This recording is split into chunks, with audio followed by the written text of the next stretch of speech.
పునరాలోచనలో పడ్డారా? ఆయనపై ఒత్తిడి పెరుగుతోందా? సీట్ల కేటాయింపు, పవర్ షేరింగ్ విషయంలో కొత్త డిమాండ్ పెట్టనున్నారా అంటే అవుననే సమాధానం వినిపిస్తోంది.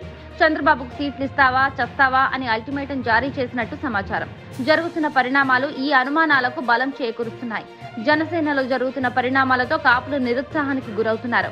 టీడీపీతో జనసేన పొత్తును చాలా మంది వ్యతిరేకించారు. అయితే సీట్లు పెంచుకోవడంతో పాటు పవర్ షేరింగ్ విషయంలో పవన్ కు ఛాన్స్ వస్తుందని ఆశించారు. కానీ అందుకు విరుద్ధంగా లోకేష్ ఏకపక్షంగా చంద్రబాబు మాత్రమే సీఎంగా ఉంటారని తేల్చి చెప్పిన నాటి నుంచి కాపుల్లో అంతర్మథనం ప్రారంభమైంది. దీంతో కాపుల నుంచి సరికొత్త డిమాండ్లు పవన్ కు వస్తున్నాయి. ప్రధానంగా సీట్ల విషయంలో రాజీ పడవద్దని, 40 నుంచి 50 సీట్లు డిమాండ్ చేయాలని, అప్పుడే కూటమి అధికారంలోకి వస్తే పవర్ షేరింగ్ సాధ్యమని విశ్లేషణలు ప్రారంభమయ్యాయి. కూటమి విజయం సాధిస్తే సింహభాగం ప్రయోజనాలను జనసేన పొందాలని కాపులు ఆకాంక్షిస్తున్నారు. అందుకు సీట్లు పెంచుకుంటేనే డిమాండ్ చేయగల బలం వస్తుందని గుర్తు చేస్తున్నారు. ఖచ్చితంగా గెలిచే సీట్లలో సరైన వాటా తీసుకోవాలని సూచిస్తున్నారు. లోకేష్ వ్యాఖ్యల తర్వాత పవన్ పై ఒత్తిడి ప్రారంభమైంది. అటు కాపు సంక్షేమ సేన వ్యవస్థాపకుడు హరిరామ జోగయ్య లేఖ సైతం ప్రకంపనలకు దారితీసింది. కాపు సమాజం ఒత్తిడి తట్టుకోలేక పవన్ పునరాలోచనలో పడినట్లు సమాచారం. జనసేనకు పొత్తులో భాగంగా 27 అసెంబ్లీ స్థానాలు, 2 లోక్సభ స్థానాలు ఇస్తారని ప్రచారం జరుగుతోంది. అయితే ఇది కాపులకు నిరుత్సాహానికి గురిచేస్తోంది.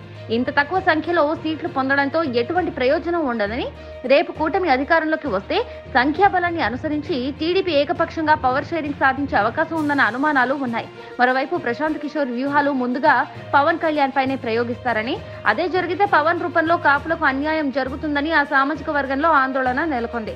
దీంతో ఒక రకమైన చేంజ్ కనిపిస్తోంది. దీన్ని ఇలాగే విడిచిపెడితే తిరుగుబాటు రూపంలో తమపై ప్రతికూలత చూపుతోందని పవన్ ఒక నిర్ణయానికి వచ్చారు. వీలైనంత ఎక్కువ సీట్లు టీడీపీ నుంచి దక్కించుకోవాలని భావిస్తున్నట్లు వార్తలొస్తున్నాయి. మారిన రాజకీయ పరిస్థితుల నేపథ్యంలో 45 నుంచి 50 సీట్లను పవన్ డిమాండ్ చేస్తున్నట్లు ప్రచారం జరుగుతోంది.